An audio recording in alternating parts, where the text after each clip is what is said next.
I'm going to start sharing my screen, and I do have a couple of ground rules that we'd like you to. All right, hold on.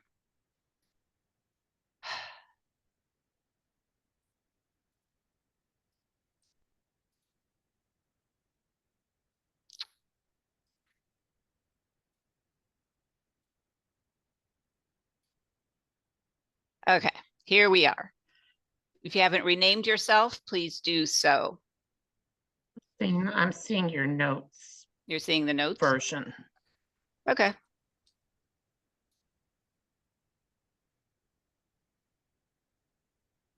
How are we supposed to name ourselves? Role, you mean, like job? Yeah. Right. I just posted an example in the chat. Okay, I have to pull up the chat.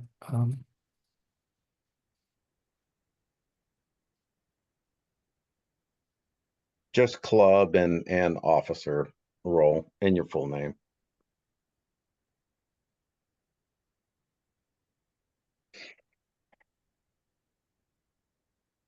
Oh, I gotta do the whoops.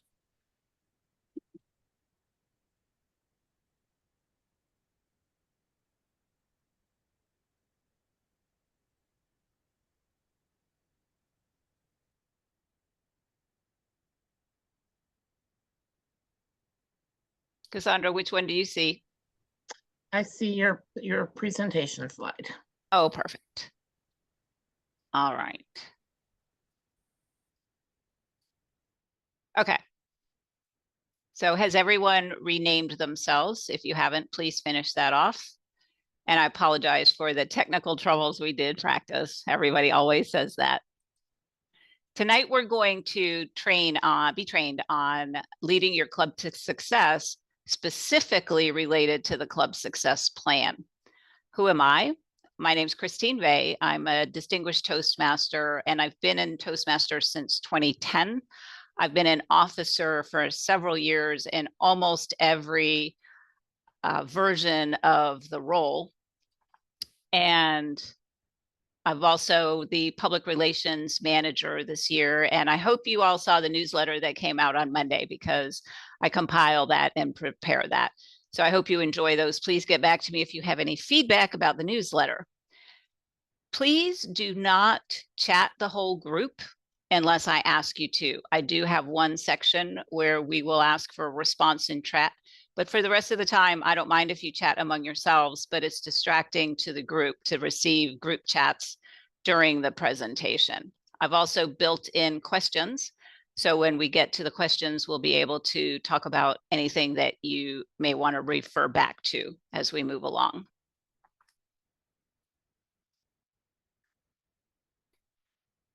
So during today, our agenda will be how to, did it move?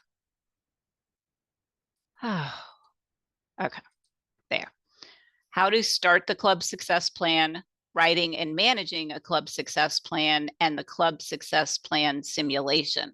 Well, we'll practice writing some actual plans for the club success plan itself.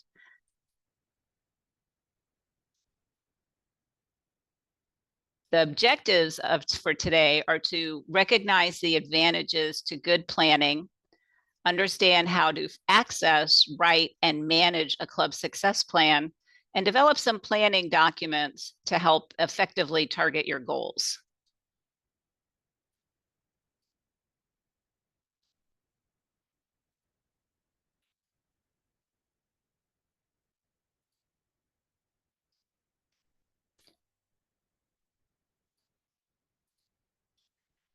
So here is where we're going to use this technique called cascading chat. Take a minute and think about, why do people join Toastmasters? What are their objectives? Why are they interested in this organization? Write your response, save it for a minute, and then when I ask you to, hit enter, and then all the responses will show up in the chat at the same time. It's quite a nice technique. So please take a minute or two.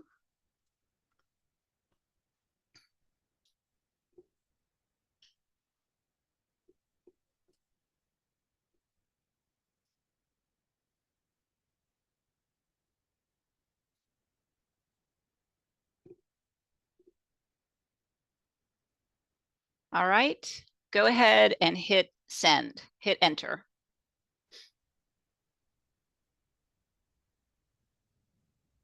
What are we putting in?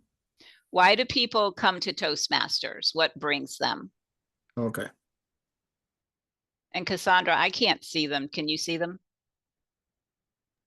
I can. Would you like me Okay. to Yes, just kind of read through them. gain confidence, improve communication and presentation skills?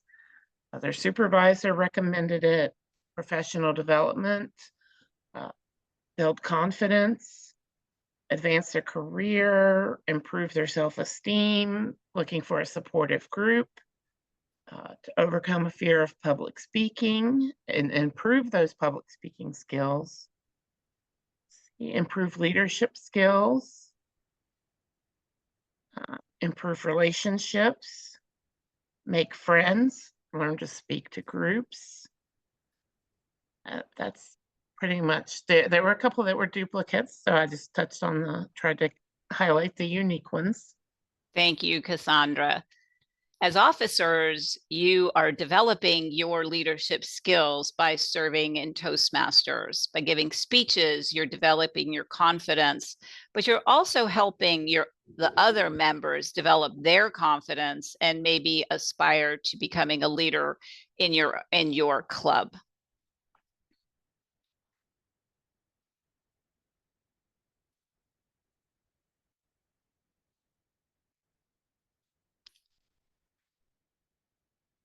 We're going to talk first about why planning is important. What are the advantages to planning? So we're going to ignore what the slide says. We're going to raise our virtual hand down there at the bottom where it says reactions. And if you have something to say about why clubs should plan, please raise your hand.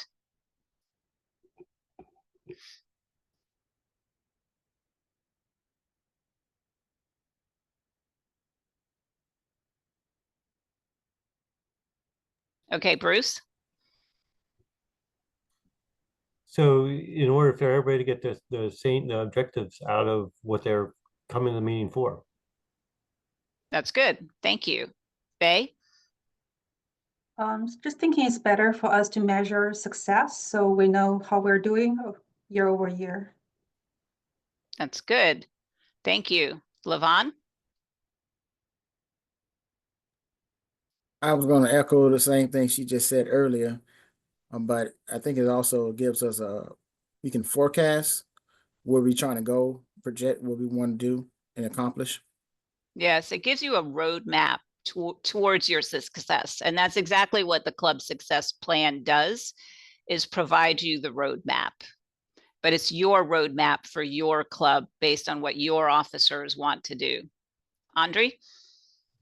I think if we look at it from a standpoint of a business or a startup or an entrepreneurial perspective, you know, every venture has to have some kind of high level strategic plan, whether it's a success plan, marketing plan, business plan, but you need to kind of set expectations and acceptance criteria of where you're headed. So that's why I think we need to do it. Yes, thank you. And Michael? You're muted. My apologies. People are paying good money for the opportunity to improve their public speaking, and they want to see organization. And when you plan, things look organized, and that's very important. It also gives you a roadmap to, particularly as VPE, to map your speeches out so that everybody gets an opportunity to speak at good intervals. Yes. I think that's important to remember too, is the quality of the meetings is really reflected by how much planning the officers do for every meeting, but also the overarching planning for the Toastmasters year. Does anyone have anything else? Okay, well, thank you. This is what Toastmasters says we should plan. We're trying to bridge the gap. If we're not where we want to be, and clubs can always improve, where are we now and where do we want to be? And I'll be honest, I want every club to be distinguished. And we'll get into what that means in a few minutes. The plan also includes what, when, how, and by who. And planning is critical in leadership. You can't really be successful as a leader if you are unable to fully plan the tasks in front of you. Helps to reduce risk, reduce waste, and provide direction. Now, this is the Distinguished Club Program. This is the dashboard, and we all have access to this. This is my home club. This is, or my second club, Who's Speaking. Our base was 23, our members are 19. We've met 7 goals, and we actually are now aiming for 9, but I don't know if we'll get there or not. We have 3 of the 4 level 1s completed, 2 level 2s plus 2 more level 2s completed, no level 3s, 1 level 4 and 1 level 5. We have more than 8 new members. Our club officers, all 7 were trained in the fall.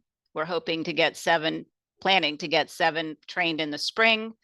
We got our membership dues in on time and the officer list in on time. So this dashboard is how Toastmasters measures clubs. It's the metric that we are measured by as Toastmasters. Now, does anyone have any questions about the DCP program itself? And raise your virtual hand.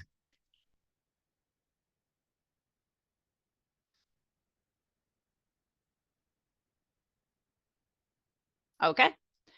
We'll move on to understanding how to find the club success plan, write and manage a club success plan. Now, I'm focused on the club success plan tonight because it's going to be required next year by Toastmasters to even qualify for the Distinguished Club Program. It's important that we all, as club officers, know how to create one and manage it. How do you get there? If you go to My Home and you go to Leadership Central, you click on Club Central. Then you click on the Club Success Plan. Now this, I know this is really too hard for you to read, and that's okay because we're not going to talk about this. This is a bunch of badges you can achieve for doing certain elements within the Club Success Plan itself. And you can see there on the graph, on the speedometer looking graph, that we have achieved Select Distinguished already, but we're struggling to make sure we have enough members. Okay, so now we're in the Club Success Plan itself. It starts with the committee values. The committee values can be a little confusing and you may not know what to put there, but that's okay because they give you examples. So don't get hung up when you first start looking at all these sort of high level committee values. Just put in the basics and move forward.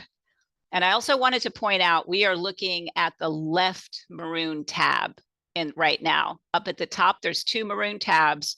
We're at the first one. So the committee values is sort of the administration of the club. Then we have administration, which is number 10 goal. We have training, that's officer training. That's the number 9 goal, and it has to be done twice. Membership, that's 4 new members for goal 7 and 4 new members for goal 8. And then education is goals 1 through 6.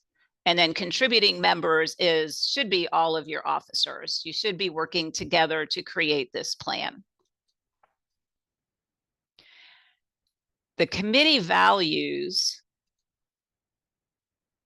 has several questions related to how the executive team will work together and make decisions. And it does give you examples. So if you're not really sure what to do, just use those examples to get started and keep going. The first topic in the club success plan is administration. That is on-time payment of 8 members and the on-time submission. So it's a 2-part goal. So what you would want to do is answer these questions. Who will be responsible to ensure member dues are in on time? That should be your treasurer. It could also be other officers. There's ways to approach this, but you really want your club, your members, at least 8 members in on time. And that on time date, it's April 1 and October 1. So ideally you get your to 8 way before April 1 and October 1, and then you get off the list. You get into the yay, they're done list instead of the uh-oh, they're not quite finished list. And then who would be responsible to make sure the officer list is submitted in June? You should be electing officers in May. That gives you enough time to get on Toastmasters website and enter your officer names before the end of June. And there is no leniency on that one. If they're late, you lose that goal. You have no chance of retrieving that goal. And it's a pretty easy one to get. It doesn't have to be all the officers. The names can change in the next month or two, but have those officers in on time. And then it will add some, you can add some strategies and tactics. Oops, I didn't advance you guys. There. Strategies and tactics to make sure these things are happening. And then your idea. So each topic in the club success plan has a space for action items. So an example of an action item could be, how would your club ensure that dues are received on time? And if anyone, I'd like to know if anyone has any feedback or ideas on what they do as a club to successfully make sure they get their dues in before April 1st and October 1st. And again, please raise your virtual hand.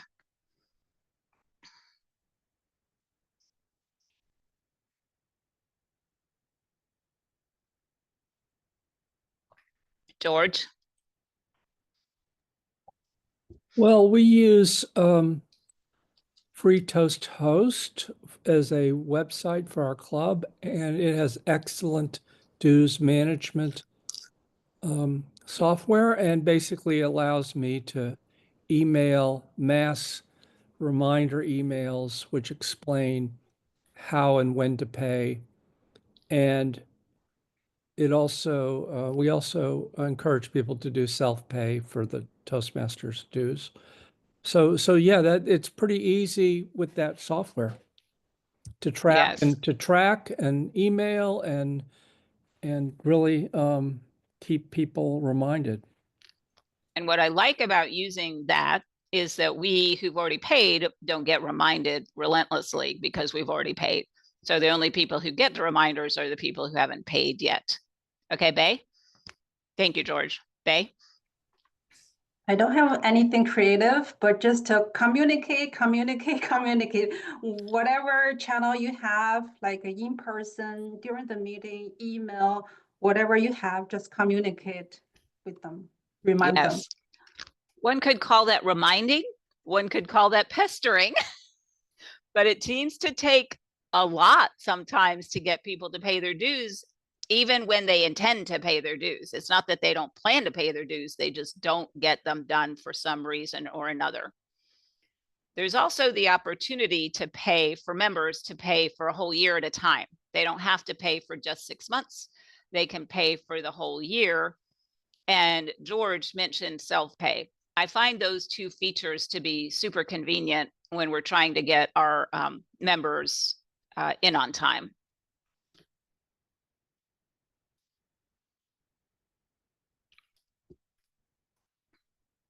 Okay. So now we're starting the plan and we're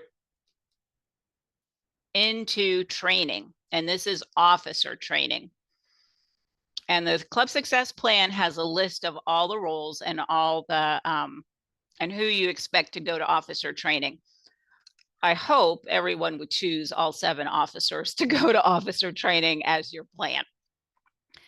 And I'm wondering if any of you have thoughts on how you can motivate your officers to attend officer training.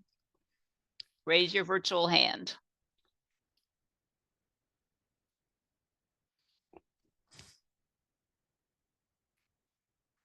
Bruce? Well, because you want to have the best program for all the members. So by having officers trained, you're providing the best program you can have by, starting off with the best foot forward. Yes. Our goal should always be to provide the members with the best possible member experience, and that being trained, we help make that happen. Brianna? Thank you, Bruce. I continuously hold them accountable personally. So if I know that 3 of them, 4 of them are going, I'm reminding them, hey, you might want to get on one of those, because you guys provide like 8 of them on, especially virtually. So I try to keep reminding them, and most of them, hold themselves accountable, which is nice. Yes. Yes, that expectation, the idea that it's expected that the officers go to training, and it helps make the club stronger. That's the other part. It's like you have a stronger club when you have stronger members and officers. Thank you, Brianna. Andre? Having, open, transparent conversations, especially at our club that's affiliated with Project Management Institute. Project managers are organized people. We're responsible. We try to take initiative and drive. So, we have conversations every 3 to 6 months where we say, have you attended trainings? Have you been involved? Have you been responsive? Have you come to the meetings? If you don't want this role, if you just want to be a member, that's fine. But somebody else could be replacing you potentially, because we need activity, we need initiative. Right. And because, a lot of times what I see is in a lot of organizations, clubs, nonprofits, charters, whatever, chapters, people take on roles and they just like the idea of having a role, but that doesn't move us forward. So having the conversations, communications, which is what we're actually good at, right? We hope. Yeah. Right. We want to maintain momentum throughout the year, and the officers help with that also. So they need to be leading by example.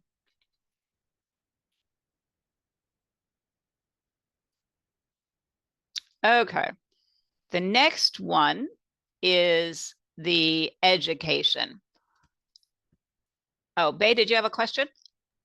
Yeah, I was going to ask you, how many times a year that you're offering trainings? So there's winter training and summer training.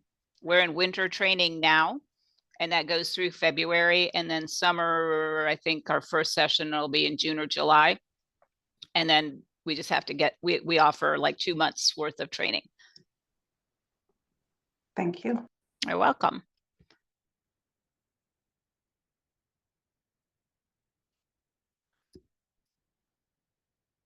The next, the education awards, the club success plan gives you member by member names, specific path, and status, and then whether they're completed or projected. I find this one to be a little confusing.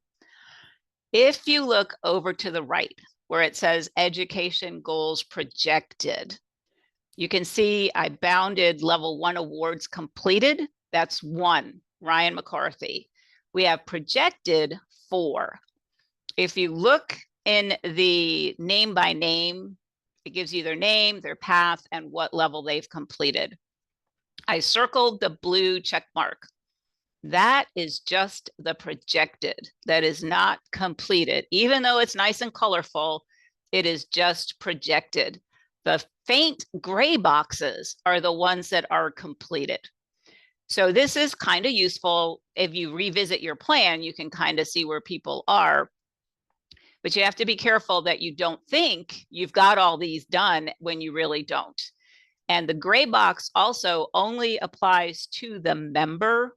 If they happen to be in more than one club, their gray box will still show up. It doesn't mean it's related to your club only. So it's something to take a good look at and make sure you're clear on what you're reading, because it is a little confusing.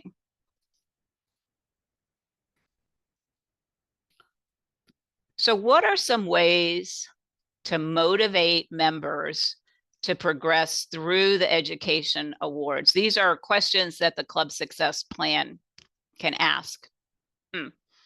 Sorry, this is not what the Club Success Plan asks. It's what they ask us to think about. What are some ways to motivate members to progress through the education awards? What obstacles keep members from completing projects? And I personally am motivated by trinkets. So I like to get the Triple Crown Award. The Triple Crown is given, pin is given by the district to any member who finishes 3 or more education levels in one Toastmasters year. The Toastmasters year starts in July and ends at the end of June. So these are things as an executive committee you can be thinking about, right? Why are our members giving speeches? Some clubs use a progress chart, others don't.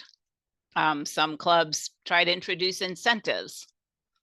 There are a variety of things you can do to help motivate, but I think many of our clubs struggle with getting education awards actually completed. But that's in the Club Success Plan, along with some action items that you can work together as a group to try to get more of your members to actually work in the Pathways program and earn their education awards so they get the best value for their Toastmasters dues.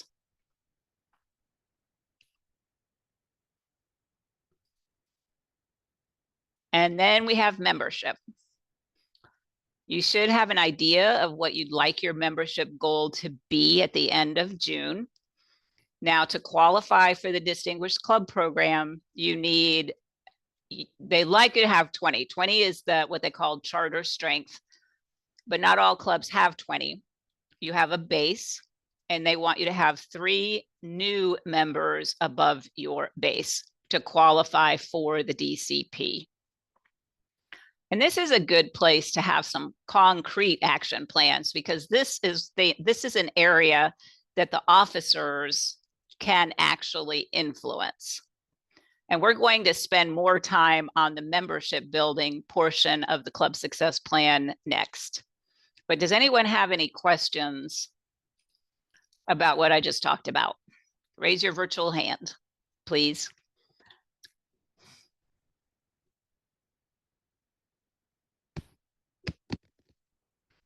Okay.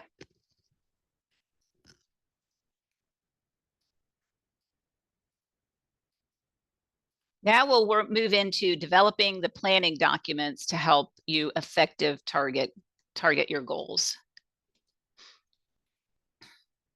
All of the action items in the Club Success Plan include these areas. And it's kind of useful to think about them with all of these and not just the name of the action plan itself.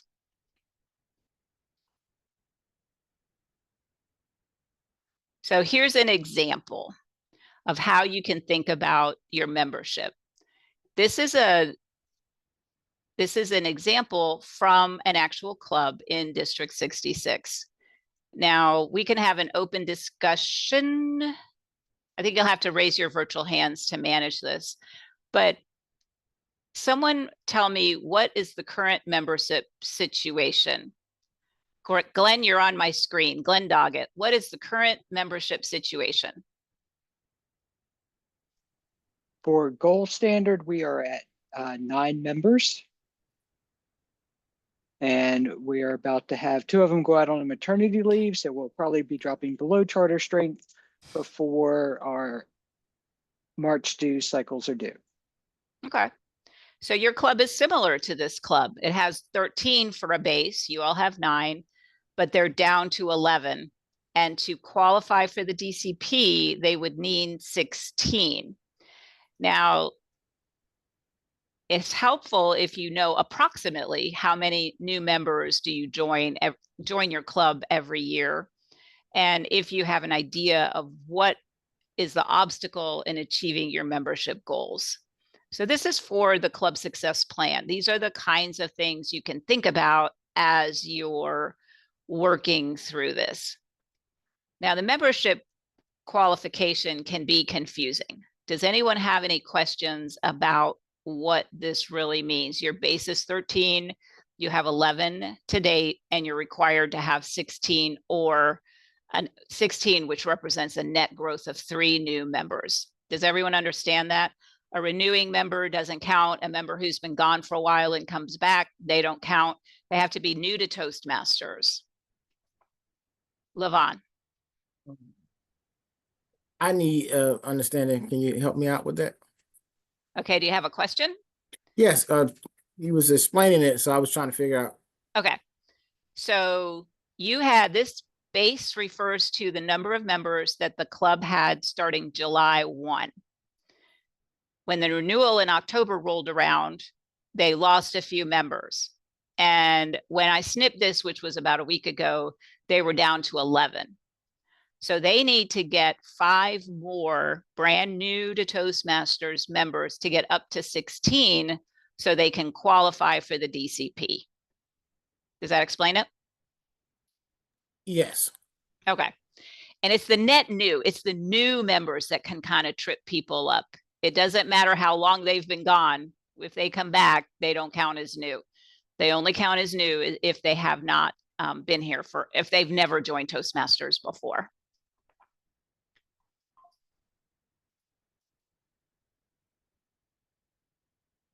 Okay, so now we're going to do a modified version of a SWOT, which is a situation, weaknesses, opportunities, and threats. So here is our situation, and take a moment to read it.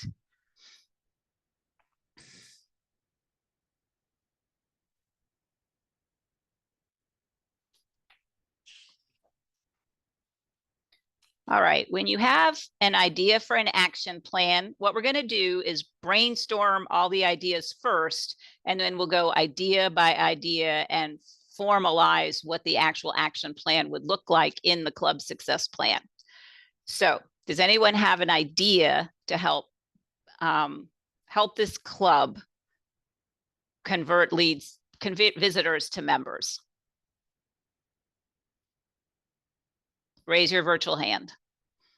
Yeah. All right, Mike has his, Bruce has his virtual hand up. Bruce.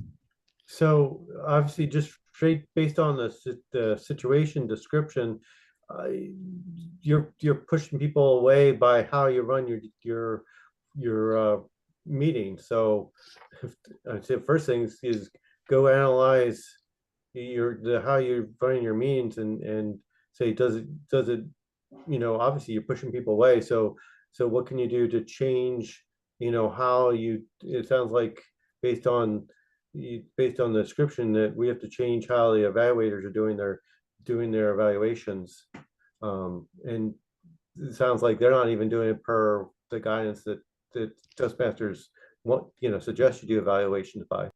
Yes. So if I was going to write that as an action item, I would suggest that maybe the club as a group watches that training or an example of that evaluation training so that everyone sees it at the same time, and then you can soften up those evaluations. Okay, Michael. Well, you definitely want to cut back on the aggressive feedback, no question about that. But dealing with people, if you ever run a business, dealing with people, being personable, making them feel welcome, taking time to talk to them, whether you're a church, whether you're a dental practice, whatever, I think it's always important to talk to the new people coming in and make them feel special, because that's the number one thing that's going to get them back. Okay. And Ron, thank you, Michael. Ron? I guess I had a couple of questions, well, not necessarily questions, maybe observations from that. It seems almost as if they are making an assumption about the aggressive feedback that they're doing. And I'm thinking more of, with potential new members, really talking to the potential new member to understand better what they're looking for and determining what their personality a little bit is. Some people adapt well for, hey, I really want you to give me some hard feedback. I need to improve on this very quickly, while other people kind of a little more of a soft touch. They take the suggestions and then really mentoring with that person so that you can help bring them online. Mm-hmm. Yes, thank you. And Brianna? I would say one thing we try to implement in all of our meetings is asking the guests how our meeting went, and any feedback that they could provide. And that's what we really harbor on in Toastmasters experience is feedback. So we try to practice that, and they know that that way it's a safe environment for them to reach out, share, whatever, if they want to come back to another meeting or if they want to join. Most of them pretty much join after their first or second meeting. So it's pretty nice to give them that open floor. Yes, thank you. Martha? Well, I had a question. Is this an advanced club or? They didn't give me that information, so I'm Okay. guessing no. I'm guessing Okay. this is a normal club and they've just gone a little bit off of the Okay. Toastmasters guidelines and gotten a little harsh. Okay. Well, I was thinking if it was advanced club, then maybe they could explain that to the group if it wasn't advanced. But if it's not, then they'd need to, kind of cut back on the aggression part. Okay, thank you. Andre? I think one way is to kind of, as I call it, gauge the vulnerability level in the room. If people are speaking the first time, they're doing a table topics, they're nervous, they don't know what to expect if they're put on the spot, for example. And we can do it in a good way. We can say that, listen, we'd love to give you an opportunity to experience what Toastmasters is. Here's a table topic for you to talk about it. And when the person completes it at the end and we're doing reviews and want to give feedback, what we could try to do is ask them, how do you feel about your speech? Do you think it went well? Do you think there's any areas that you could have done better? How'd you feel overall about it? And based on that feedback, say, are you okay if we give you some feedback as well? Just how we see it from a professional perspective. And usually people will say, yeah, absolutely. And then you can just first compliment what they did well, pick up on some of the notes that they've reflected on, and actually then close with powerful statements where, this is what you could improve, but overall you did very well for the first time. And if you join, it'll be even better. Okay, Adaptive. thank you. Bay? I'm thinking about two things. First is related to your club's culture. So if this has always been the culture for your club, giving harsh, aggressive feedback, then you really need for the leadership to evaluate the situation and then maybe start from your executive committees to look at each other. Like if this is something has been existing for many years, then we might want to talk about it. See, maybe that's the roadblock that you don't have a lot of new members. And that's one thing I think of. Another is about giving feedback. It's actually one pathway that I worked on my previous project. I thought this is a good way to have this particular evaluator to maybe work on that particular pathway project, how to give constructive feedback. It doesn't have to be harsh. You can still give good constructive feedback with positive tone so people can receive that well. Okay. So that was great. We're now going to move into the next step, which is on the club success plan. So we're going to take the action item of spend time and talk to the visitors and make sure they feel welcome. So that's the name of the action item. That action item needs an owner. Who do you think? And you guys, you know what, you can unmute and just kind of speak up so that we don't have to do the hands for this part. But who do you think should own that particular action item?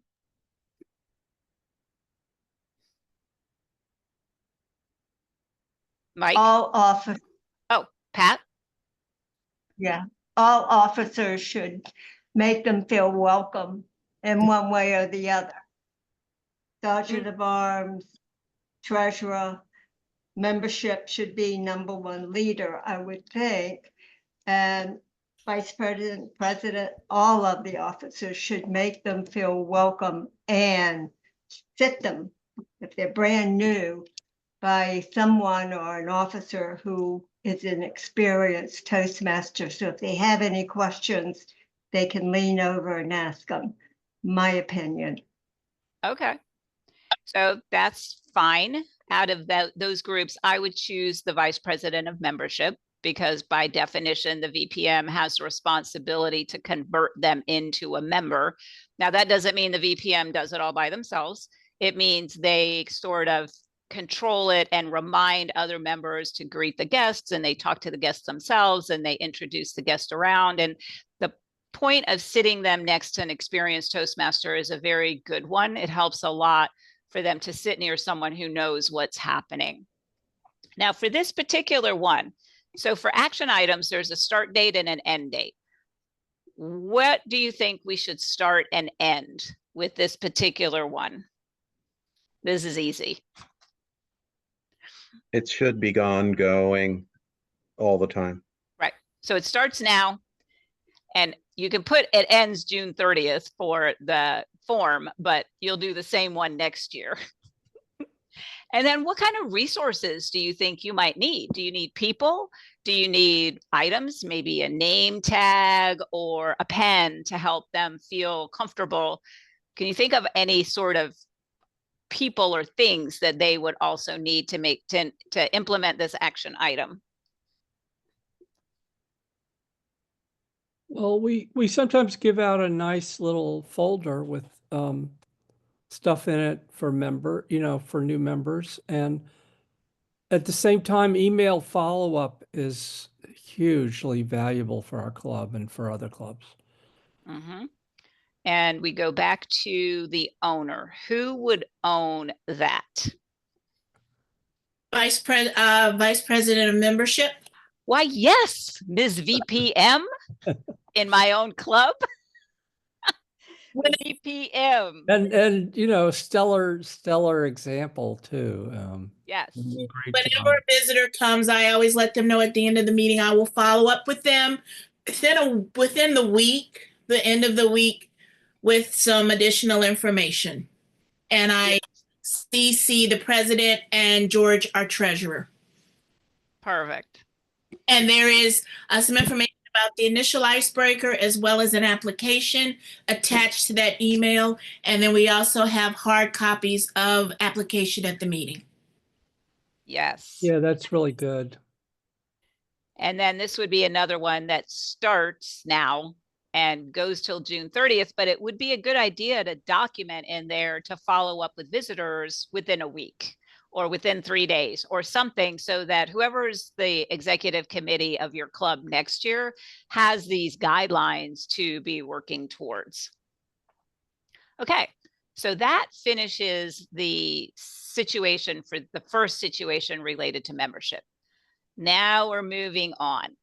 Okay, so our club struggles to get guests information and follow up with information. And Riva just talked about that. Follow up with an email within a few days, include the relevant information. Does anyone have any other ideas that could be an action item related to this? Raise your virtual hand because I can't see you.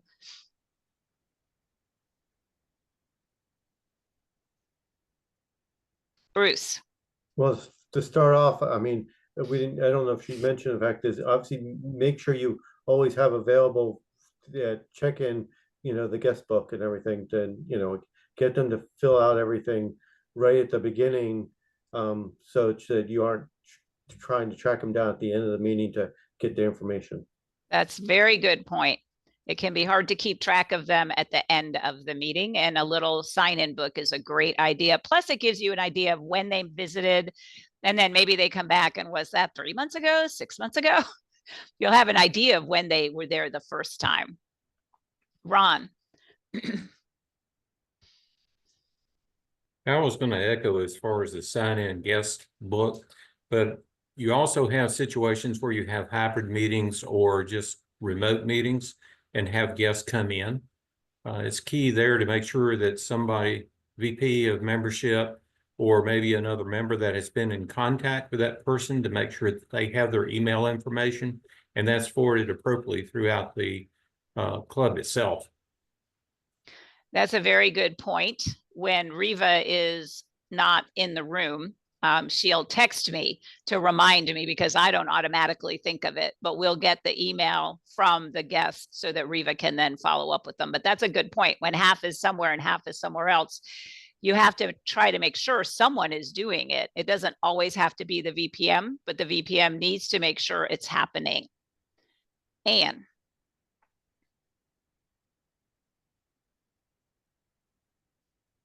I was just going to say, mention the hybrid part. It's, people can be even slippier Yes.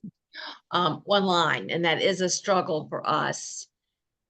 We're mostly online. We do have a in-person meeting, and that's easier.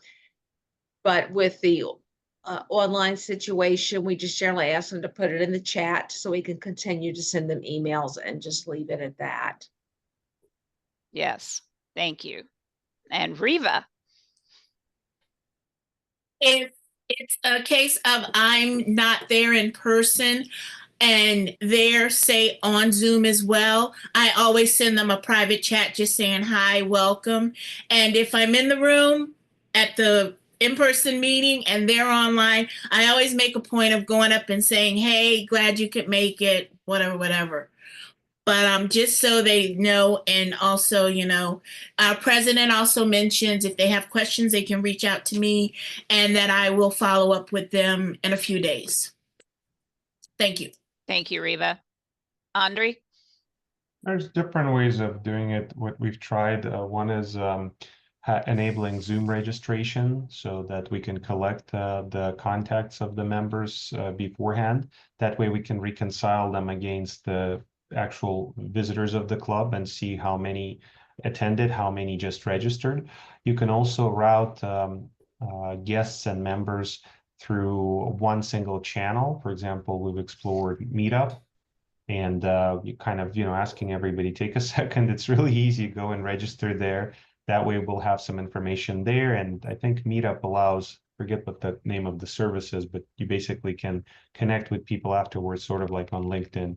So different ways to track, but better to do, I agree, better to do it in the beginning of the meeting, have a pre-networking session where people will parse their data in the chat, like LinkedIn or, you know, a first and last name and contact, so that we can get over with that in case they have to leave later. Very good, thank you. One other thing that Blue Ridge does is we have a gigantic email list that we put everybody who's ever expressed an interest in the club on. We leave them on there until they ask to be taken off. And that was a change for us during COVID. We used to just email them once and be done with it.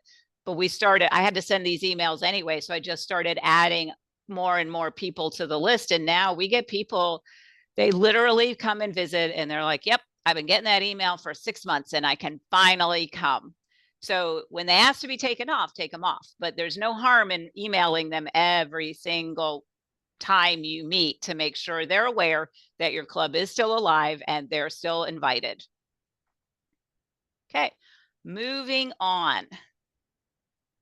Now we're looking at marketing.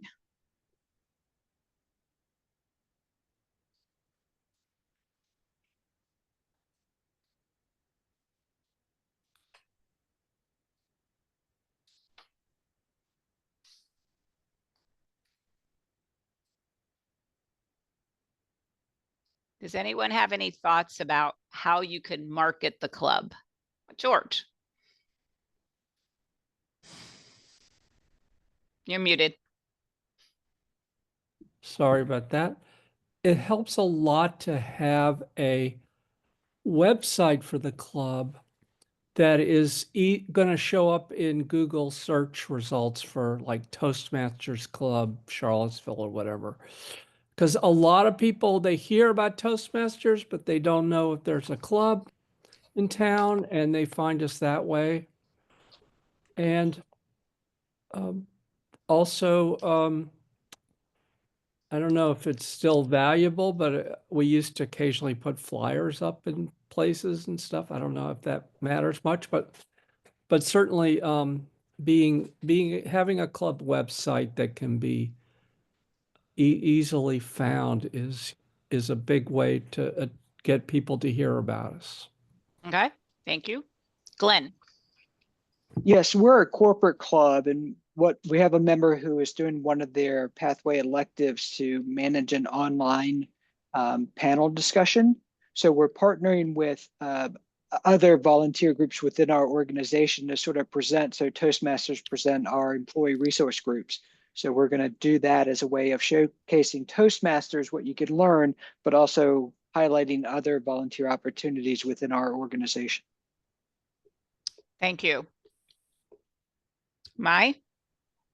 I was just going to share that our president for our club, he actually will post events on Eventbrite, and we've actually been pretty successful in bringing people into our club that way, as well as attending some of the networking events within Virginia Beach. That's another way that we also market our club. Thank you. Michael? I believe a great resource, and this is one I'm trying to get some personal interaction into, is the community college. You have rising students there that are looking to get into a career and improve their chances. And if you can get a contact within a community college, perhaps the person who teaches communication, I think it's a great resource. And that's one we're working on. And hopefully our little virtual club might be able to tap that resource. That's excellent. So Michael, since you just mentioned that, we'll drill down into that action item. So the action item, I guess, would be something like build a relationship with someone at a local community college, right? And who do you think, any of you, should be the owner of that particular action item?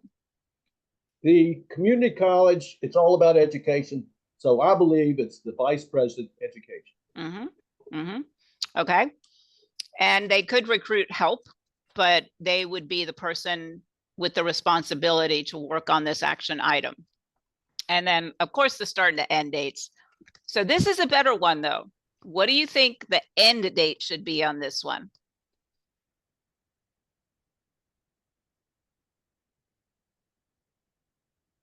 Thinking about who you're trying to talk to and their schedule.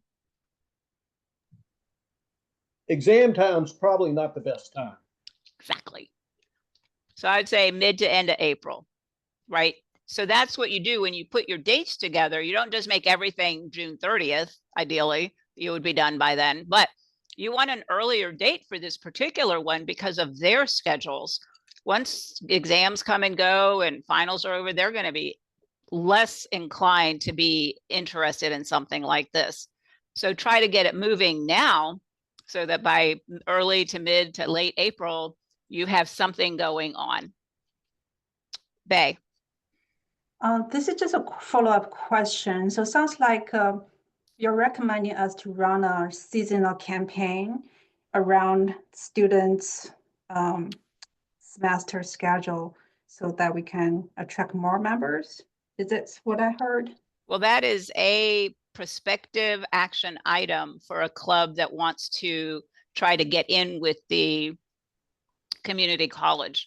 And the point I was making was you don't want to make the end date of that action item at the end of the month, at the end of June. You want that end date to be focused on the person that you're dealing with at the community college. What's a good schedule for them so that they're not working, that they're still around and you can reach them easily. You want a time for them that works for them, not for you. Right, then you're more likely to do this every year during this time to go to the same location. Well, you could do it in the fall. You could do it between September and early November. That could be another timeline. That could be a separate action item. Andre?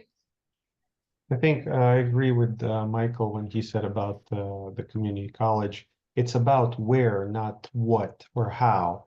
And the reason being is who is our typical constituent or who is our typical person we're sourcing for our Toastmasters group or Toastmasters membership. And that is someone who's looking to master public speaking, maybe even not to master at this point, but to get outside the realm of introvertedness and become an extrovert in order to benefit their career. Project managers actually at our club are a great example because there are a lot of project managers, and I think, Christine, you're also in project management, you would know, that are extremely good at what they do, but they have sometimes trouble communicating it to stakeholders. They feel uncomfortable, especially if it's not like agile or progressive project management, but where they have to kind of obey, and they don't like that. So coming to Toastmasters, becoming more of an extrovert really helps. Workforce development groups or career transitions groups like the one we have in Virginia, which is rather well known, career prospectors and jobs assistance ministry. A lot of people from there that I've referred, they really enjoy it because in the times of despair, when you're job searching, when you're not sure when you're going to land your job, you need that encouragement. And what's the best way to get it? By talking to people, by getting feedback, by demonstrating leadership, despite of anything, and which will help you ultimately to find your purpose and next role. Yes. Community colleges are, I think, a mixed bag a little bit though, because sometimes the students don't make the best members because they have too many other things to do. But workforce development, if one of your members needs to do a project, they could hold an interview workshop for some of them, just something light, or do a speech craft for them, just something that's helpful, but not necessarily that large of a commitment. Thank you. I Yes. want to go back. Did you have something else? Well, since you mentioned affordability real quick, I always love to include the analogy of Starbucks coffee. Actually, we're known for that in our club because when people say, well, $60 or, you know, or $80 every 6 months, it's $10 a month. Can you Yep. afford coffee and a donut or whatever every month? Yeah, oh, yeah, I can. Okay, so you can afford Toastmasters. Yep. Someone mentioned the website, George, I think. So I'd like to go back and talk about having a good website that's useful and helpful. Let's just say hypothetically, your club doesn't have a good website. What do you think the action item could be for that? Improve the website. I'll give you the action item. Revise the website. Who do you think should own that activity?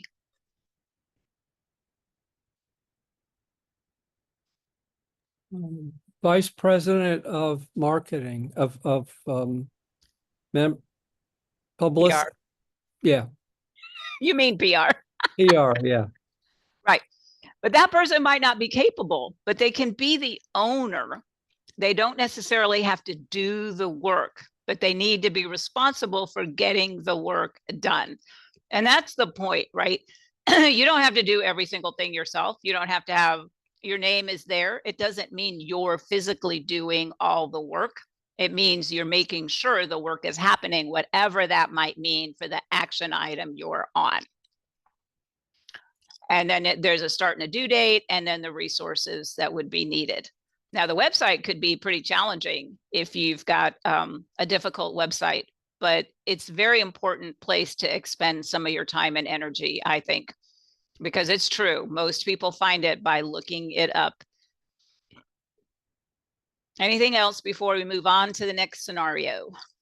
Yeah, the website should be up to date. I mean, at yes, something really basic, just keep it up to date. So it's funny you bring that up because I've browsed a lot of websites, and I've also gone to a restaurant that wasn't in business anymore because the website looked like it was. And there we were in South Carolina in a parking lot. So do something on your website to make sure people know when the next meeting is, make sure the directions are on there, make sure you have a contact email and they respond to those contact emails, and put a phone number on there from someone who will answer a stranger's phone, because a lot of people won't answer numbers they don't know anymore, but put a person on there who would likely answer, because you don't want to make it more difficult for that person. But there are people who still prefer to phone a live person. So give them a chance to do that. And I don't know if all of you have seen it, but there is this new system that TI has generated that is a prospective member. And so when they go to find a club now, they have the opportunity to put their information in there and make a note about what they're interested or why they're interested in Toastmasters. So you can follow up that way. And then you get more than one name and you get a little list, and it gives you the status and who's done what. It's really quite nice. My only complaint is you can't manually enter into that. The only way the names get in there is if the prospective member does it. So I think they're going to be working on that, but I think that's kind of a nice tool to have to keep track of prospective visitors. Yes, Andre? I think, again, if you look at it from just my 50 cents, if you look at it from a entrepreneurial perspective, website is a front-facing object or artifact of a club organization. So you're sourcing folks, you're interacting with the external world, with the members. So probably the best person or people would be VP membership and also VP public relations, maybe splitting some tasks, supplementing each other. But, it's basically like arranging your workspace. If you're the one responsible for sales, for marketing, for outreach, then you need to ideally be involved in all of that so that you can sort of control the environment and understand the metrics and understand the outcomes. Thank you. All right. We have our next scenario. This never happens.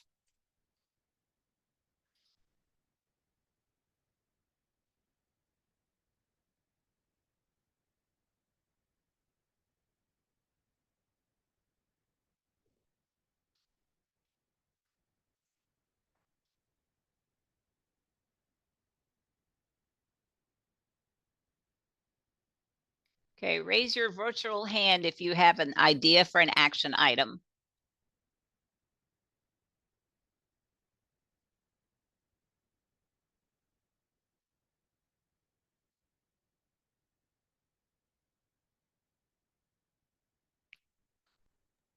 George. Well, I think we need to find out what it is. Ask these people who don't choose to, maybe if you can, why? Because if they felt like it's not a representative group and they don't feel like they would be welcomed in a group like that or comfortable in a group like that, we need to know that. But I don't think it's clear why they're not choosing to join. It might be simply that maybe they come along in 6 months, but then they're going to go away after the academic year. Our club often loses people at the end of an academic year. But it sounds like in this that it has something to do with the actual meetings and how people feel they feel maybe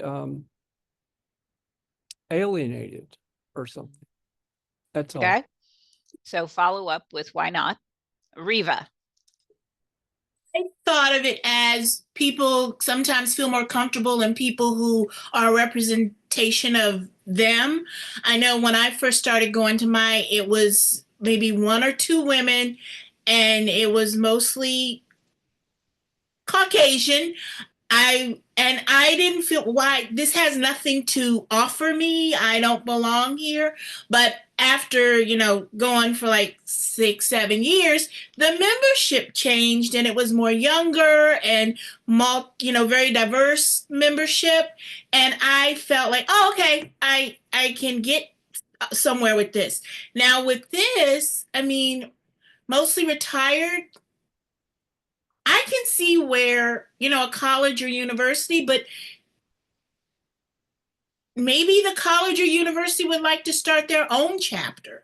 I don't know if, if the people in this particular club are mostly retired or soon to retire, if they don't gain, momentum and membership, would they soon just kind of go away? Maybe the college or university would like to look into starting kind of their own Toastmasters club to pull in the younger people. They could, if it's kind of focused mainly on college or university, but like who's speaking, it's kind of like, the UVA, but community members are welcome as well. And it's a diverse club. I guess it still is. I know it was. Thanks. Is there an action item in there, Riva? I'm sorry, is there an action item in there? Yep. No. Okay. No. All right. Okay. Levon. I was gonna echo what Reva had said. It's about representation. You got a seem like an older group versus a very younger group. So I guess the only thing you probably could do is maybe find your most charismatic personality inside your group. Maybe that will help, draw and attract the younger folks, and maybe start bringing more in, or try to market it in a way that they feel like they're gaining something out of it. A lot of that goes back to people want to be around people that look like them and talk like them, age, and is able to, think like them and understand the same lingo and the slang and everything. And sometimes being younger, you have a different mindset than the older folks. And so we see it's a retired versus, that youth crowd. All right. Thank you, Levon. And Michael. Well, I'm going to talk about that word retired. I didn't join Toastmasters until I retired. Oh, Got a lot of time for it, and I have fun with it. And I think if we're going to be talking about retired, that is a great, great group to look at. I mean, you have people that have life experience in their career that you would love to hear talk. And I really believe that is, if you can convince the older people to join, they will have a good time, because a lot of times they're looking for something to do. Like myself, I was just kind of wandering in so-so land with early retirement. And I've got to say, Toastmasters give me something to do, and it's given me a lot of fun too. That's great. Cassandra. Thank you, Michael. What you could do, well, one, if you're in an area that has other clubs, maybe recommend other clubs for these younger people to try. Another way to approach it is to take a hard look at your memberships. Some people are retired and they're grumpy and no fun to be around. So maybe you encourage them to, you figure out a way to nicely tell them, hey, these young people aren't staying, but we want them to join because we believe there's communication, or that each group can help each other. So maybe you figure out a way to liven up any of your retired members that are grumpy retired people. Cranky pants. Okay. Thank you, Cassandra. Bay. This will be the last one. Bay. I was just so inspired by what Michael said. You guys is such a treasure to the club, because you have a lot of experience, not only in your own career, but also in communication, speaking. So I'm just thinking we could have like a workshop, you do outreach to the community college, for example, like how we can help you prepare interview, for example. How do we do, presentation work related? We could do something like that to help them get interested and really apply to their work, their study, their career. So why not? Okay. So I thought about the same sort of an idea. Maybe the club has an open house and they target the community college, or they somehow target the younger people in their town. And then I also thought each member could invite one young person to attend the meeting. Now, that makes it a little challenging, but I think all the members could manage it if they put their minds to it. So for an action item, if we want every single member to invite one member who might be substantially younger than them, that they know very casually, who would be the owner for that?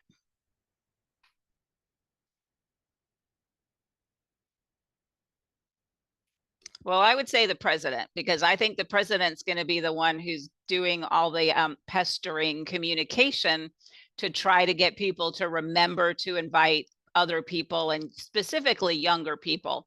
Because once you get one or two younger members, it could very easily explode in membership once they see that they're not the only one. So the other thing that would go in that action item, start and end dates, and then whatever resources might be needed. So that would take some bravery, right? People are going to have to contact people they might not know very well.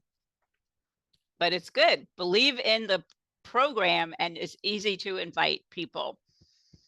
And for those of you that might be a little shy about promoting Toastmasters, in the newsletter, I included a link to elevator pitch. You talk to someone using an elevator pitch. It's a common phrase, but I included some tips to develop your own elevator pitch. And I also put it, Cassandra put it in the resources tab on the District 66 website. We're trying to make the website a more useful destination for you guys. So keep an eye on that resources tab, especially with the calendar, because we're really trying to maintain that and keep it helpful to you plus the members of all the clubs. Okay, so this is our last scenario. Raise your virtual hand if you have any questions that you feel like you need to talk about before we wrap up.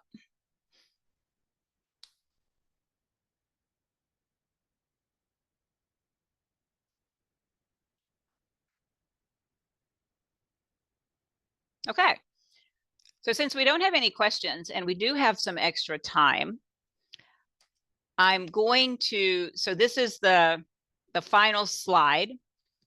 There is a district recognition program to get, if you get your club success plan in by September 30th. That is also when Toastmasters International expects to see them. And as a reminder, the club success plan needs to be completed for you to qualify for the DCP. I just don't know exactly what their date is because this is new.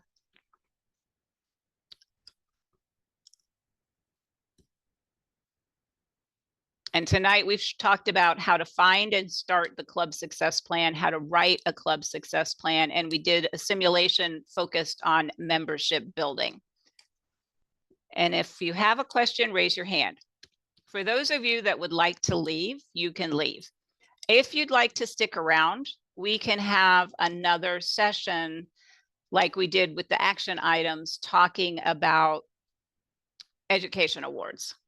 But that's up to you, it's optional, because I have a few scenarios for that too. And thank you for coming. So I'm going to, technically close it, but we'll keep the meeting open if you'd like to stick around. Thank you for coming. Cassandra's taking attendance. And good luck.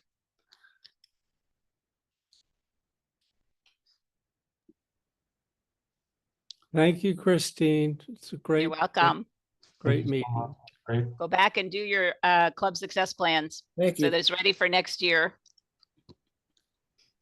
Have a good night. Thank you very much. You're welcome. Thank you for coming, Levon. Christine, I have a question. Yes. Is this recording available? Cassandra, where'd she go? I'm here. Actually, I think Doretha probably could answer that question Doretha. better than I can. We have it on here. We will get it out. We will get it out to you. I'll get it out to you, or have one of the trainers get it out to the participants. I appreciate it, and thank you for the information this evening. Glad you could join us. Yes, thank you. Be safe.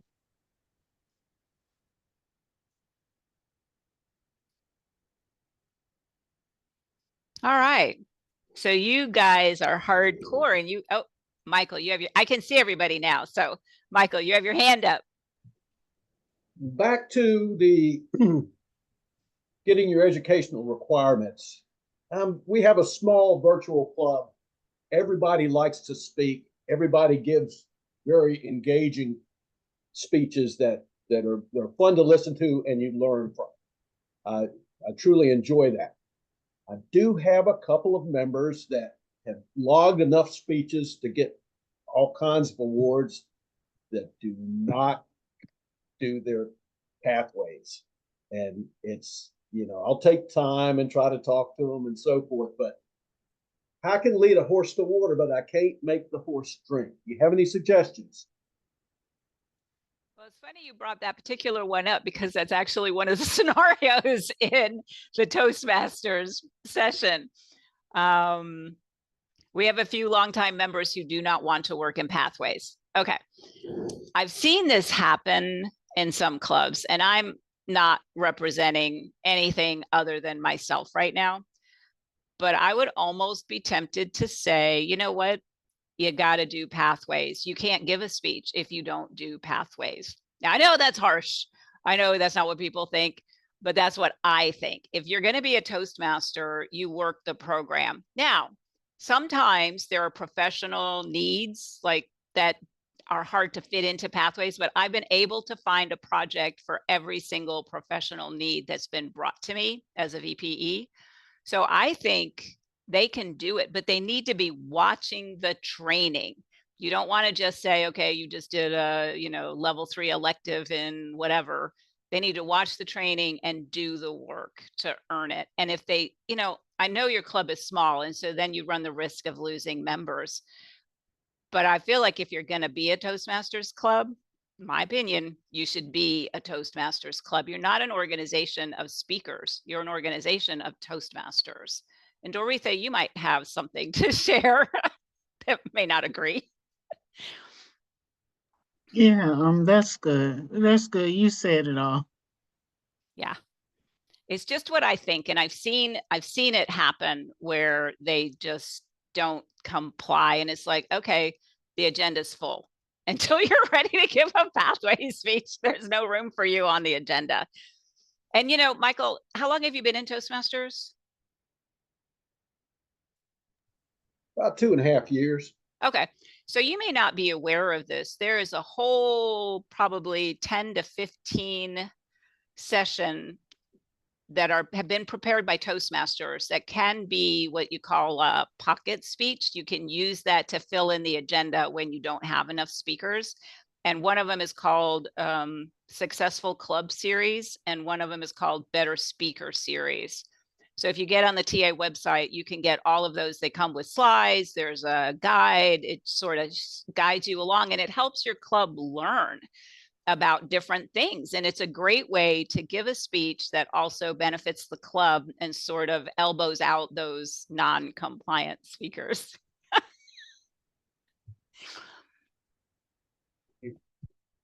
Does anyone else have anything to share? Because that was a scenario. You're not alone, Michael.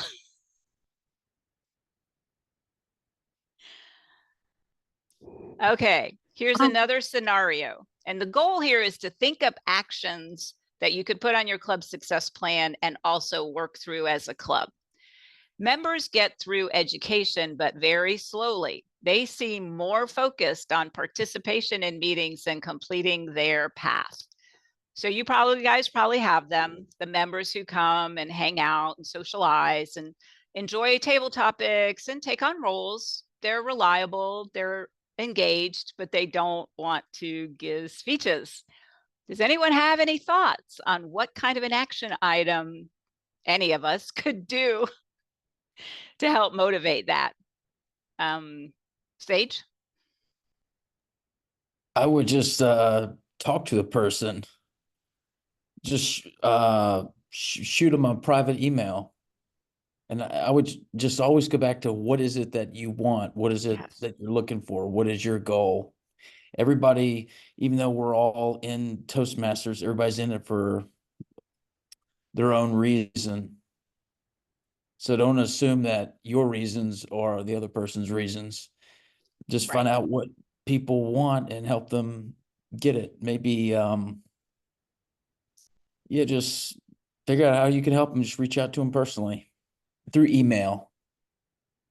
So maybe the action item is every single member is contacted. And in that particular one, you would probably want to break that up among all the officers as the owners so that no one person has to do them all unless you're a smaller club. But yeah, what's their motivation? And being familiar enough with pathways to be able to tell them that this assignment will help you achieve whatever it is you're trying to do. Here's the training, go study it, do the project. And it's kind of remarkable how well it can work. Sean. This is just a brainstorm kind of thing. So because it actually happened to me until say at the time when I go back and look at the files, the dates on the files, say when is the last time I make a speech, then finally find out, oh, that's a long ago. So I just thought, say, if there is a system or something, just a track, say, when you deliver a speech. I know that you can go back to look at the notes or the club calendar, but that it's nobody gonna do that, right? So I always feels like yeah, I totally agree. It's just needs some encourage and some reminder. Say, hey, Sean, you have be quiet for a while. You have to make a speech for a while. Say, when do you plan to do your next speech? So sometimes that little thing gonna help. Another thing is that I don't know if sometimes it's caused by, say, if there is some very active speakers, members in your club, then you never have a time that you don't have a speaker, right? So then people may say, oh, I don't need to fight for a spot or something. I just let other people go first, right? But just my thoughts. Yeah. That's another scenario. The most active members take up most of the spots for roles, and there are not many opportunities for other members to speak. So that does happen. And that sort of falls to the VPE. And if you go into Pathways Basecamp and poke around in there, you'll be able to see what your members have been doing. And one thing I noticed, I haven't done it that much, but I noticed yesterday or today that I have several members that I know have given speeches that haven't gone back and filled out their post-project survey so they get the little green check mark. So reminding them to fill out and get their little green check mark is probably a good idea.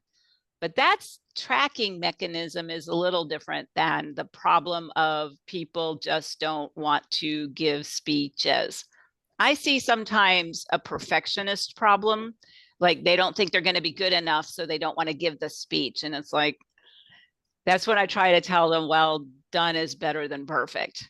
And it's never going to feel 100% right. You're always going to feel like it could be better. Of course, it could be better, but at least you finished it and you honored your commitment. So we try to pin them down in Blue Ridge. We have people, we're populating our agenda now 2 weeks in advance. So the next week, and then 2 weeks after for speakers.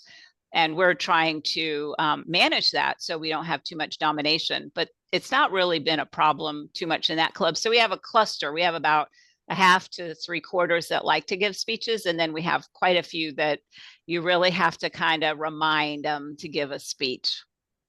But you're right, Sean, it's easy to lose track of how long it's been since you gave a speech without that friendly reminder from your VPE or your president. If your club is using free Toast and you're filling in the agenda so that each speech says what project and the title, then you can run a report so you can see, oh, Sean, you haven't given a speech in 6 months. Let me put you on the agenda for 2 or 3 weeks from today, or 2 or 3 meetings, and kind of a gentle pushing. And then for the people that are reluctant to give speeches, I like to, when I was VPE, I always like to remind them that if you go too long between speeches, then every speech becomes your icebreaker, because those nerves kick in and you get kind of reluctant. Yes, So it feeds on itself. Yes. You're not ready, and then you're more nervous. Exactly. Sage. I think it can also be helpful. I'm just throwing out seeds or whatever. If you notice people who haven't given a speech, identify what is the reason why they haven't. It's like too easy for like managers to just say, do it, do more. Why haven't you done it? Do more, just be all about the what and not about the how. Maybe it's writing. They're not very good. They don't feel comfortable about the writing process. Maybe it's the visual aspect. They're not really good at PowerPoints or graphics or pictures or something like that. Or maybe they don't know something as simple as if you just put some of your speaking notes on flashcards and just regularly review them, it's easier to memorize it. So it could be helpful when you identify members who haven't given a speech in a while, identify what part of it that is holding them back. And then give them some resources instead of just saying, why haven't you done it? Can you do more? Do one more? Can you do like all about the what, because if there is something that's holding them back, like a how part, like maybe it's memorization, like with flashcards, or maybe it's PowerPoints, just putting one together, or if it's writing, like the content, if that's holding them back, they may not be sharing that. And then if you just keep hammering them, do one more. Why haven't you done one more? Do one more. You're not going to get anywhere. Not And that they harsh. may be too embarrassed to share that one piece, because when you share something that you're struggling with, like 9 times out of 10, what do people always respond with? The same old cliche, you're overthinking it. And nobody who wants to be told that. Like, instead, help them to open up about what is it that one part of the giving a talk that's holding you back. And hey, I'd be glad to share some resources with you, or hey, talk to Cody, he's really good about this, or talk to Wes, he's really good about this, or talk to Mary, she's really good in writing, and then just help with resources that to dynamite the log jam, if you will. Sorry for my rant. That's okay. Too often I hear people talk about what and not enough how. Well, that's actually a suggested thing in Toastmasters. Doretha, you had your hand up. Yes, I lowered it because Sage sort of talked on it, because I was going to say, I find, especially my club, they overthink it. Some of the new members, we are asking for icebreaker. Why I have to do this? I'm like, it's about you, 4 to 6 minutes. Why did you come? And about you. So that was what I was going to add. Okay, thank you. And Michael? I'm fortunate in our small club that everybody wants to speak. So, except for one person, and bless her heart, she's a lot older and she's nervous and just feels that, maybe, she'll forget things and so forth. But the one thing I found is all the members really, really love her. And if we talk and get her interested in, she's got some interests. And if we can touch base and target those interests, then I find that she's willing to, go on and do a speech and tell us about it. She's a big NASCAR fan. Oh, no kidding. Given a number of different speeches on NASCAR. So if you can target an interest, it'll excite them. And and she's come a long way, and really proud of her. That's great. All right. It's 8:28. I just want to chime in one other thing. When I was a newer member and I was the one being badgered to give speeches, if I felt like it was to get a goal done, I was very uninterested. I did not want to give speeches to earn, I didn't even know what the DCP was at the time, but I didn't want to do it for any reason other than to help myself. And so as a newer member, that's what motivates most people. If you've been around for a while, you get real excited about your club's performance. But when you're a newer member, all you want to do is do Toastmasters. You don't really care about the club and outside the club and everything else about the club. Ideally, they'll become an officer, but it's just something to keep in mind when you're doing the badgering, that you're trying to help them get their best experience out of Toastmasters, which is what all of us officers should be doing. Okay, 8:29. Huh? Oh, there's also, you can also suggest people go to YouTube and look at just Toastmasters videos. You know, you don't have to wait for another meeting. You know, if you only meet monthly or weekly, you don't have to wait till another meeting to get exposure to Toastmasters. You can go to YouTube and watch YouTube videos of Toastmasters. They could get in pathways and watch the training. That too, yeah. But going to YouTube for speeches is a good idea for anybody who's considering doing the international speech contest. That is a great place to see really great speakers. But then they get nervous because they're not as good. Well, I meant like for the roles too. You can go on YouTube and type Toastmasters timer, Toastmasters Oh yeah, grammarian, participate. Toastmasters general evaluator, and just watch like real quick 2 minutes. I wasn't even thinking about the international at all. Yeah. I was thinking about just the individual roles. Well, they have some of that in your home too, in your Club Central sort of areas. There's some training there too, and there's forums and stuff. So there's a lot of things. One thing I just finished was writing sort of an onboarding document about all of the roles that the club has and what each role does. It's a little different than the baseline Toastmasters information, but that proves helpful. And just coaching them, you know, but trying to get them to speak sometimes. It's a wrestling match. All right, 8:31. We got to wrap it up. Nice. Thank you guys for staying and talking. This is one of my favorite ways to solve problems is with the brain trust is what I like to call it. So good night, everybody. Good night. Bye. Thank you.